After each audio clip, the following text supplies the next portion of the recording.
மருத்துவமனை ஊழியர்களை பணி நேரத்திற்கு முன்னதாக வர வற்புறுத்திய மருத்துவ கண்காணிப்பாளரை கண்டித்து மருத்துவமனை ஊழியர்கள் பணிகளை புறக்கணித்து உள்ளிருப்பு வேலை நிறுத்த போராட்டத்தில் ஈடுபட்டதால் பரபரப்பு ஏற்பட்டது. காரைக்கால் மாவட்டம் அரசு பொது மருத்துவமனையில் செவிலியர்கள், மருந்தாளுநர்கள், உதவியாளர்கள், ஆம்புலன்ஸ் ஓட்டுநர்கள், பரிசோதனை கூட ஊழியர்கள் உள்ளிட்ட 400க்கும் மேற்பட்ட ஊழியர்கள் பணியாற்றி வருகின்றனர். இவர்களுக்கு காலை 8 மணி முதல் மதியம் 2 மணி வரை, மதியம் 2 மணி முதல் மாலை 8 மணி வரை, இரவு 8 மணி முதல் மறுநாள் காலை 8 மணி வரை என 3 பணி நேரங்கள் ஒதுக்கப்பட்டு ஊழியர்கள் பணியாற்றி வருகின்றனர். இந்த நிலையில் காலை 8 மணிக்கு வரும் ஊழியர்களை 7:30 மணிக்கு வர மருத்துவ கண்காணிப்பாளர் வற்புறுத்தியதோடு 7:30க்கு முன்னதாக வராத ஊழியர்களுக்கு வருகை பதிவேட்டில் அவர்கள் இன்று பணிக்கு வரவில்லை என குறிப்பிட்டு இருப்பது ஊழியர்கள் மத்தியில் அதிர்ச்சியை ஏற்படுத்தியுள்ளது. இதனையடுத்து மருத்துவ கண்காணிப்பாளரிடம் முறையிட்ட ஊழியர்களுக்கு உரிய பதில் அளிக்காததால் பணியை புறக்கணித்து உள்ளிருப்பு வேலை நிறுத்த போராட்டத்தில் ஈடுபட்டதால் நோயாளிகள் அவதிக்குள்ளானார்கள். இதனைத் தொடர்ந்து மருத்துவமனைக்கு வெளி நோயாளிகளாக வந்திருந்த பொதுமக்கள் மருத்துவமனை ஊழியர்களுக்கு ஆதரவாக அரசு பொது மருத்துவமனை முன்பு சாலையில் அமர்ந்து மறியல் போராட்டத்தில் ஈடுபட்டதால் அங்கு பரபரப்பு ஏற்பட்டது. வில்லியனூர் மாதா கோவில் வீதியில் 25 லட்சம் ரூபாய் மதிப்பில் வாய்க்கால் அமைக்கும் பணியினை எதிர்க்கட்சித் தலைவர் சிவா தொடங்கி வைத்தார். வில்லியனூர் சட்டமன்ற தொகுதிக்கு உட்பட்ட வில்லியனூர் மாதா கோவில் வீதி மற்றும் மார்க்கெட் வீதி ஆகிய பகுதிகளில் பொதுப்பணித்துறை சாலைகள் மற்றும் கட்டிடங்கள் தெற்கு பிரிவு மூலம் 25,25,000 ரூபாய் மதிப்பீட்டில் எல் மற்றும் யூ வடிவ வாய்க்கால் அமைக்கும் பணிக்கான பூமி பூஜை நிகழ்ச்சி வில்லியனூர் அரசு ஆரம்ப சுகாதார மறுவாழ்வு மையம் எதிரில் நடந்தது. இந்நிகழ்ச்சியில் தொகுதியின் சட்டமன்ற உறுப்பினரும் எதிர்க்கட்சித் தலைவருமான சிவா கலந்து கொண்டு வாய்க்கால் அமைக்கும் பணியினை பூஜை செய்து தொடங்கி வைத்தார். இதில் பொதுப்பணித்துறை சாலைகள் மற்றும் கட்டிடங்கள் தெற்கு பிரிவு செயற்பொறியாளர் சந்திரமோகன், உதவி பொறியாளர் கோபி, இளநிலை பொறியாளர் நடராஜன், வில்லியனூர் லூர்து மாதா ஆலய பங்குத்தந்தை ஆல்பர்ட் மற்றும் வில்லியனூர் திமுக பிரமுகர்கள் கலந்து கொண்டனர். லாரி ஓட்டுநர்களை அரிவாளால் வெட்டி வழிப்பறி செய்த சம்பவத்தில் புதுச்சேரி ரவுடி என்கவுண்டர் செய்யப்பட்ட சம்பவம் பெரும் பரபரப்பை ஏற்படுத்தியுள்ளது. கடலூரில் லாரி ஓட்டுநர்களை அரிவாளால் வெட்டி தொடர்ந்து வழிப்பறியில் ஈடுபட்டு வந்த சம்பவத்தில் தொடர்புடையவர் முட்டை ரவி. புதுச்சேரி மாநிலத்தை சேர்ந்த பிரபல ரவுடியான இவர் மீது புதுச்சேரி மற்றும் தமிழகத்தில் 30க்கும் மேற்பட்ட வழக்குகள் நிலுவையில் உள்ளன. முட்டை விஜயை போலீசார் வலை வீசி தேடி வந்தனர். கடலூரில் எம்புதூர் பகுதியில் பதுங்கியிருந்த ரவுடி விஜயை போலீசார் பிடிக்க முயன்றபோது அவர் அரிவாள் கொண்டு தாக்குதல் நடத்தியுள்ளார். இதில் 2 போலீசார் காயமடைந்தனர். இதனை அடுத்து விஜயை சுற்றி வளைத்து பிடிக்கும் பொழுது போலீசாரின் என்கவுண்டரில் சுட்டுக் கொலை செய்யப்பட்டார். கடலூரில் புதுச்சேரி ரவுடி என்கவுண்டர் செய்யப்பட்ட சம்பவம் பெரும் பரபரப்பை ஏற்படுத்தியுள்ளது. புதுச்சேரி மாநிலத்தில் உரிமம் புதுப்பிக்காத 15 மது கடைகளுக்கு கலால்துறை சார்பில் அதிரடியாக சீல் வைக்கப்பட்டன. புதுவை மாநிலத்தில் மது கடைகளுக்கு ஆண்டுதோறும் உரிமம் வழங்கப்படுகின்றன. அதன் அடிப்படையில் கடந்த 2024ஆம் ஆண்டு 396 மது கடைகளுக்கு உரிமம் வழங்கப்பட்டன. அவை 2025ஆம் ஆண்டு மார்ச் 31ஆம் தேதி வரை செயல்படவும் அதன் பின் உரிமத்தை புதுப்பிக்கவும் அறிவுறுத்தப்பட்டிருந்தது. அதன் அடிப்படையில் புதுச்சேரி நகர் பகுதிகளிலும் பாகூர் உள்ளிட்ட ஊரக பகுதிகளிலும் உரிமம் பெற்றவைகளில் 381 மது கடைகளின் உரிமையாளர்கள் உரிமத்தை புதுப்பித்துள்ளதாக கூறப்படுகிறது. உரிமத்தை புதுப்பிக்காதவர்களுக்கு கலால்துறை சார்பில் எச்சரிக்கை நோட்டீஸ் அனுப்பி வைக்கப்பட்டது. ஆனால் எச்சரிக்கைக்கு பிறகும் மதுக்கடைகளின் உரிமத்தை புதுப்பிக்காத கடைகளுக்கு சீலிட கலால்துறை வட்டாட்சியாளர் ராஜேஷ் கண்ணா தலைமையிலான அதிகாரிகள் குழுவினர் நடவடிக்கை எடுத்தனர். அதனை ஒட்டி கலால் உதவி ஆணையர் மேத்யூஸ் பிராங்க்லின் உத்தரவின் பேரில் தாசில்தார் ராஜேஷ் கண்ணா தலைமையிலான ஊழியர்கள் நேற்று உரிமத்தை புதுப்பிக்காத 14 ரெஸ்ட்ரோ பார்கள் உள்ளிட்ட 15 சில்லறை மதுபான கடைகளுக்கு அதிரடியாக சீல் வைத்தனர். இந்த கடைகள் உரிமம் புதுப்பிப்பு கட்டணம் 6 லட்சம் ரூபாயுடன் 10% அபராத கட்டணம் செலுத்தி உரிமத்தை புதுப்பித்த பின் திறக்க அனுமதி வழங்கப்படும் என குறிப்பிடப்பட்டுள்ளது. புதுச்சேரியில் கட்டப்பட்டு வரும் புதிய ராஜ்நிவாஸ் கட்டுமான பணிகளை முதலமைச்சர் ரங்கசாமி நேரில் பார்வையிட்டு ஆய்வு மேற்கொண்டார். புதுச்சேரி நகரில் பாரதி பூங்கா எதிரே துணைநிலை ஆளுநர் மாளிகையானது ராஜ்நிவாஸ் உள்ளது. சுமார் 250 ஆண்டுகள் பழமையான ராஜ்நிவாஸ் வளாகத்தில் ஆளுநர் தங்கும் அறைகள், அலுவலகம், ஆளுநர் செயலகம், அலுவலக ஊழியர்கள் குடியிருப்பு உள்ளிட்டவை இடம்பெற்றுள்ளன. பழமையான கட்டிடம் என்பதால் ராஜ்நிவாசின் பல அறைகள், மேற்கூரை உள்ளிட்டவை தற்பொழுது சேதமடைந்துள்ளன. இதையடுத்து தற்போதைய துணைநிலை ஆளுநர் கைலாஷ்நாதன் ராஜ்நிவாஸ் அலுவலகத்தை இடமாற்றம் செய்ய அறிவுறுத்தினார். அதன்படி பழைய சாராய வடி ஆலை செயல்பட்ட இடத்தில் ராஜ்நிவாஸ் வளாகத்தை மாற்றுவதற்கு நடவடிக்கை எடுக்கப்பட்டு கட்டிட பணிகளும் தொடங்கப்பட்டுள்ளன. இந்த கட்டிட பணிகளுக்கு 13 கோடிக்கு மேல் செலவிடப்படுவதாக கூறப்படுகிறது. தற்பொழுதுள்ள துணைநிலை ஆளுநர் மாளிகையில் உள்ள அவரது இல்லம், அலுவலகம் ஆகியவை கடற்கரையொட்டி உள்ள குடும்ப பொழுதுபோக்கு மையத்துக்கு மாற்றப்பட பணிகள் நடைபெற்று வருகின்றன. இதற்காக தரைத்தளம் உள்ளிட்ட அடிப்படை பணிகளுக்கு 3,88 லட்சம் ரூபாய் செலவிடப்படுகிறது. கடந்த 2024ஆம் ஆண்டு செப்டம்பரில் பணிகள் பொதுப்பணித்துறையினரால் தொடங்கப்பட்டது. பணிகள் தொடர்ந்து நடைபெற்று வருகின்றன. இந்த நிலையில் ஏற்கனவே பலமுறை கட்டப்பட்ட பணிகள் நேரில் ஆய்வு மேற்கொண்ட முதல்வர் ரங்கசாமி நேரில் சென்று ஆய்வு செய்தார். மேலும் பணிகளை விரைந்து முடிக்குமாறு அதிகாரிகளிடம் அறிவுறுத்தினார். திருபுவனை தொகுதியில் 15,82,365 ரூபாய் மதிப்பீட்டில் புதிய மின் மாற்றியை சட்டமன்ற உறுப்பினர் அங்காளன் பொதுமக்களின் பயன்பாட்டிற்கு இயக்கி வைத்தார்.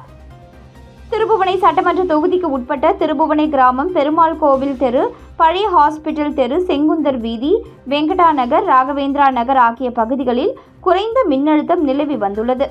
இதனை அறிந்த திருபுவனை தொகுதியின் சட்டமன்ற உறுப்பினர் அங்காளன் புதிய மின் மாற்றியை அமைத்து தர மின்துறை அதிகாரிகளுக்கு கோரிக்கை வைத்தார். இதனையடுத்து புதிய மின் மாற்றியை அமைக்க 15,82,365 ரூபாய் மதிப்பீட்டில் திட்டம் தயாரிக்கப்பட்டு அரசு அனுமதி பெறப்பட்டு இதற்கான வேலைகள் கடந்த வாரம் தொடங்கியது. இதனை அடுத்து புதிய மின்மாற்றியை அமைப்பதற்கான அனைத்து வேலைகளும் முடிவடைந்த நிலையில் திருபுவனை தொகுதியின் சட்டமன்ற உறுப்பினர் அங்காளன் தலைமையில் புதிய 2000 கிலோ மின்மாற்றியை இயக்கி வைத்து மக்களின் பயன்பாட்டிற்கு கொண்டு வந்தார். இந்நிகழ்ச்சியில் திருபுவனை துணை மின் நிலைய உதவி மின் பொறியாளர் பன்னீர்செல்வம், இளநிலை மின் பொறியாளர் பழனிவேல் மற்றும் மின்துறை ஊழியர்கள், ஊர் முக்கிய பிரமுகர்கள், சட்டமன்ற உறுப்பினரின் ஆதரவாளர்கள், பொதுமக்கள் பலரும் கலந்து கொண்டனர். புதுச்சேரியில் இருந்து ஈசிஆர் வழியாக தமிழக பகுதிக்கு ஸ்கூட்டியில் மது பாட்டில்கள் கடத்திய பெண்ணை போலீசார் கைது செய்தனர். கோட்டக்குப்பம் கலால் இன்ஸ்பெக்டர் மீனா தலைமையிலான தலைமை காவலர்கள் செல்வம், வெங்கடேசன், பாண்டியன் ஆகியோர் கீழ்புத்துப்பட்டு பஸ் நிறுத்தம் அருகில் வாகன தணிக்கையில் ஈடுபட்டிருந்தனர். அப்பொழுது புதுச்சேரியில் இருந்து ஈசிஆர் வழியாக சென்னை நோக்கி சென்ற பெண்ணின் இருசக்கர வாகனத்தை நிறுத்தி போலீசார் விசாரித்தனர். அதில் அவர் முரணான பதில்களை கூறவே போலீசார் அவரது பைக்கை ஆய்வு செய்தனர். அப்பொழுது சீட்டுக்கடியில் 96 புதுச்சேரி மது பாட்டில்களை கடத்தி சென்றது தெரியவந்தது. அவரிடம் போலீசார் நடத்திய தொடர் விசாரணையில் செய்யூர் தாலுகா வெள்ளக்கொண்ட அகரம் கிராமத்தை சேர்ந்த பெருமாள் மகன் ரேவதி என்பதும் புதுச்சேரி கனகச்செட்டிக்குளம் பகுதியிலிருந்து மது பாட்டில்களை வாங்கி சென்று தமிழக பகுதியில் கூடுதல் விலைக்கு விற்பனை செய்து வருவதும் தெரியவந்தது. இதையடுத்து போலீசார் ரேவதியை கைது செய்து வழக்கு பதிவு செய்தனர். மேலும் அவரிடம் இருந்த 96 மது பாட்டில்கள் மற்றும் ஆக்டிவா ஸ்கூட்டியை பறிமுதல் செய்தனர். ஊசுடு சட்டமன்ற தொகுதிக்கு உட்பட்ட ராமநாதபுரம் கிராமத்தில் சாலை அமைக்கும் பணிக்கான பூமி பூஜை அமைச்சர் சாய்ஜி சரவணகுமார் தலைமையில் நடைபெற்றது. ஊசுடு சட்டமன்ற தொகுதிக்கு உட்பட்ட ராமநாதபுரம் பகுதியில் உள்ள சுடுகாடு பாதைக்கு 15,90,000 ரூபாய் மதிப்பீட்டில் சாலை அமைக்கப்படுகிறது. அதற்கான பூமி பூஜை நிகழ்ச்சி நடைபெற்றது. இதில் அமைச்சர் சாய்ஜி சரவணகுமார் கலந்து கொண்டு தலைமை தாங்கி பூமி பூஜை செய்து பணியினை துவக்கி வைத்தார். இந்நிகழ்ச்சியில் வில்லியனூர் கொம்யூனியன் பஞ்சாயத்து ஆணையர் ரமேஷ், உதவி பொறியாளர் எலன் ஷர்மிளாநாதன், இளநிலை பொறியாளர் பிரதீப் குமார் மற்றும் பாஜக முக்கிய நிர்வாகிகள், ஊர் பொதுமக்கள் என பலர் கலந்து கொண்டனர். புதுச்சேரியில் ஸ்மார்ட் சிட்டி திட்ட பணிகளில் கோடிக்கணக்கில் மக்களின் வரி பணம் வீணடிக்கப்பட்டுள்ளதாகவும் முறைகேட்டில் ஈடுபட்ட அதிகாரிகளிடம் இருந்து பணத்தை திரும்ப பெற அரசு உரிய நடவடிக்கை எடுக்க வேண்டும் என அதிமுக மாநில செயலாளர் அன்பழகன் வலியுறுத்தியுள்ளார். புதுச்சேரி அரவிந்தர் வீதியில் இருந்து திபுராயப்பேட்டை வரை உள்ள பிரதான கழிவுநீர் வாய்க்காலில் ஸ்மார்ட் சிட்டி திட்டத்தின் மூலம் நடைபெற்று வரும் பணிகளை அதிமுக மாநில செயலாளர் அன்பழகன் பார்வையிட்டார். பின்னர் செய்தியாளர்களிடம் பேசிய அவர், மத்திய அரசின் 50% நிதி பங்களிப்புடன் சுமார் 1800 கோடி ரூபாய் அளவிற்கு புதுச்சேரி நகர பகுதியில் ஸ்மார்ட் சிட்டி பணிகளை செய்ய வேண்டிய அரசு அந்த திட்டத்தை முறையாக செயல்படுத்தப்படவில்லை. அத்திட்டங்களை செயல்படுத்த வேண்டிய அதிகாரிகளின் தவறான முறைகேடான செயல்களால் குரங்கு கையில் கிடைத்த பூமாலை போன்று இந்த திட்ட பணிகள் சின்னாபின்னமாக ஆக்கப்பட்டுள்ளது. பல்வேறு துறைகள் தங்களது விருப்பத்திற்கு தகுந்தாற்போல் தேவையற்ற பல்வேறு பணிகளை செய்ய முன்வந்து அதில் பல முறைகேடுகளை செய்து மக்களுடைய பணத்தை வீணடித்துள்ளனர். மக்களுக்கு வரி பணம் இத்திட்டத்தின் மூலம் வீணடிக்கப்பட்டால் சம்பந்தப்பட்ட துறை அதிகாரிகளிடம் இருந்து வீணடிக்கப்பட்ட பணத்தை திரும்ப பெறுவதற்கு அரசு உரிய நடவடிக்கை எடுக்க வேண்டும் என்றார். புதுச்சேரியில் பொதுமக்களிடம் கத்தியை காட்டி மிரட்டிய ரவுடியின் கூட்டாளிகள் 2 போலீசார் கைது செய்தனர். மங்கலம் போலீஸ் நிலையத்திற்கு உட்பட்ட ஏம்பலம் சாலையில் உள்ள சாராய்க்கடை அருகே 2 பேர் அவ்வழியாக செல்வோரை கத்தியை காட்டி மிரட்டுவதாக போலீசாருக்கு தகவல் வந்தது. அதன் பேரில் சப் இன்ஸ்பெக்டர் பெரியசாமி மற்றும் போலீசார் அங்கு விரைந்து சென்றனர். போலீசாரை கண்ட 2 தப்பி ஓட முயன்றனர். அவர்களை போலீசார் மடக்கி பிடித்து விசாரித்தனர். அவர்கள் கரிக்கலாம்பாக்கம் விநாயகமூர்த்தி, ரோஸ் ஐயனார் என்பதும் 2 பிரபல ரவுடியான ஜோசப்பின் கூட்டாளிகள் என்பதும் அவர்கள் மீது புதுச்சேரி மற்றும் தமிழக பகுதிகளில் கொலை மற்றும் பல வழக்குகள் நிலுவையில் உள்ளது தெரியவந்தது. 2 தங்களது வழக்கு செலவிற்காக பொதுமக்களிடம் கத்தியை காட்டி மிரட்டி பணம் பறிக்க முயன்றது தெரியவந்தது. 2 கைது செய்த போலீசார் அவர்களிடம் இருந்த 2 கத்திகளை பறிமுதல் செய்து நீதிமன்றத்தில் ஆஜர்படுத்தி சிறையில் அடைத்தனர். வில்லியனூர் தொகுதியைச் சேர்ந்த மாற்றுத்திறனாளி பயனாளிகளுக்கு 3 சக்கர மோட்டார் வாகனங்களை எதிர்க்கட்சித் தலைவர் சிவா வழங்கினார். புதுச்சேரி அரசின் சமூக நலத்துறை மூலம் வில்லியனூர் தொகுதியைச் சேர்ந்த மாற்றுத்திறனாளி பயனாளிகளுக்கு 3 சக்கர மோட்டார் வாகனம் மற்றும் ஏழை மணப்பெண்ணின் திருமண உதவித்தொகை பெறுவதற்கான ஆணை வழங்கும் நிகழ்ச்சி வில்லியனூர் சட்டமன்ற உறுப்பினர் அலுவலகத்தில் நடந்தது. இந்நிகழ்ச்சியில் தொகுதி சட்டமன்ற உறுப்பினரும் சட்டமன்ற எதிர்க்கட்சித் தலைவருமான சிவா கலந்து கொண்டு மாற்றுத்திறனாளிகள் 12 பேருக்கு அரசின் 3 சக்கர மோட்டார் வாகனத்தையும் மகளிர் மற்றும் குழந்தைகள் மேம்பாட்டுத்துறை மூலம் வழங்கப்படும் வறுமை கோட்டிற்கு கீழ் வாழும் மணப்பெண்ணின் திருமண உதவித்தொகை 25,000க்கான ஆணையை வில்லியனூர் தொகுதியைச் சேர்ந்த 21 பயனாளிகளுக்கு வழங்கினார். இதில் சமூக நலத்துறை இணை இயக்குநர் ஆறுமுகம், சூப்பரண்ட் திருமுருகன், அதிகாரிகள் பிரதாப், ஆனந்த், அன்பரசன் மற்றும் திமுக தொகுதி நிர்வாகிகள் உட்பட பலர் கலந்து கொண்டனர். உப்பனாறு வாய்க்கால் மீது மேம்பாலம் அமைக்கும் பணி 3வது முறையாக துவங்கப்பட்டு தற்பொழுது தீவிரமாக நடந்து வருகிறது. புதுச்சேரி நகர பகுதியில் போக்குவரத்து நெரிசலை குறைக்கும் வகையில் கடந்த 2018ஆம் ஆண்டு மறைமலையடிகள் சாலை காமராஜர் சாலையை இணைக்கும் வகையில் உப்பனாறு வாய்க்கால் மீது மேம்பாலம் அமைக்கும் பணி தொடங்கப்பட்டு பாதியில் நிறுத்தப்பட்டது. இந்த நிலையில் 3வது முறையாக பொதுப்பணித்துறை மூலம் 29.25 கோடி ரூபாய் மதிப்பீட்டில் தனியார் நிறுவனம் மூலம் மறு கட்டமைப்பு செய்வதற்கான பணிகளை கவர்னர் கைலாஷ்நாதன், முதலமைச்சர் ரங்கசாமி ஆகியோர் கடந்த மார்ச் 13ஆம் தேதி பூஜை செய்து தொடங்கி வைத்தனர். அதன்படி காமராஜர் சாலையில் இருந்து 50 மீட்டரும் மறைமலையடிகள் சாலையில் இருந்து 50 மீட்டரும் என உப்பனாறு பாலத்துடன் சாலைகளை இணைக்கும் பணியும் பாலத்தின் இருபுறமும் 732 மீட்டர் நீளத்திற்கு தடுப்புச் சுவர் அமைக்கும் பணியும் தற்பொழுது துவங்கி தீவிரமாக நடந்து வருகிறது. இதற்காக வாய்க்காலில் அடைப்பு ஏற்பட்டு குடியிருப்பு பகுதியில் கழிவுநீர் செல்லாமல் தடுக்க மெகா சைஸ் குழாய்கள் அமைக்கப்பட்டு வருகிறது. ஆகையால் இப்பணியினை விரைந்து முடிப்பதற்கு அரசு நடவடிக்கை மேற்கொள்ள வேண்டும் என பொதுமக்கள் மற்றும் வாகன ஓட்டிகள் கோரிக்கை விடுத்துள்ளனர். புதுச்சேரியில் நடைபெற்று வரும் 10 மற்றும் 12ஆம் வகுப்பு பொதுத் தேர்வில் மாணவர்கள் புத்தகத்தை பார்த்து தேர்வு எழுத அனுமதித்த ஆசிரியர்கள் மற்றும் கல்வித்துறை அதிகாரிகள் மீது நடவடிக்கை எடுக்க கோரி கல்வித்துறை இயக்குநர் அலுவலகத்தில் தமிழ் உரிமை பாதுகாப்பு இயக்கத்தினர் தர்ணா போராட்டத்தில் ஈடுபட்டனர். புதுச்சேரியில் CBSE பாடத்திட்டம் அனைத்து அரசு பள்ளிகளிலும் நடைமுறையில் உள்ளது.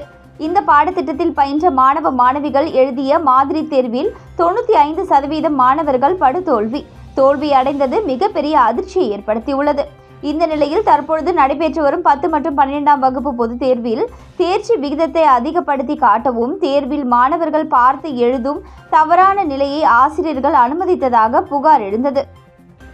இதனை கண்டித்தும் தமிழ் உரிமை பாதுகாப்பு இயக்க மாநில தலைவர் பாவாணன் தலைமையில் 100க்கும் மேற்பட்ட பல்வேறு அமைப்புகளைச் சேர்ந்த சமூக ஆர்வலர்கள் கல்வித்துறை இயக்குநர் அலுவலகத்தை முற்றுகையிட்டு போராட்டத்தில் ஈடுபட்டனர். மேலும் கல்வித்துறை இயக்குநர் பிரியதர்ஷினி அலுவலகத்தில் அமர்ந்து தர்ணா போராட்டத்தில் ஈடுபட்ட அவர்கள் ஆசிரியர்களின் தவறான செயல்களை சுட்டிக்காட்டி மாணவர்களை புத்தகத்தை பார்த்து தேர்வு எழுத அனுமதித்த ஆசிரியர்கள் மற்றும் கல்வித்துறை அதிகாரிகள் மீது கடுமையான நடவடிக்கை எடுக்க வேண்டும் என வலியுறுத்தினர். இந்த போராட்டத்தினால் கல்வித்துறை வளாகத்தில் சிறிது நேரம் பரபரப்பு நிலவியது.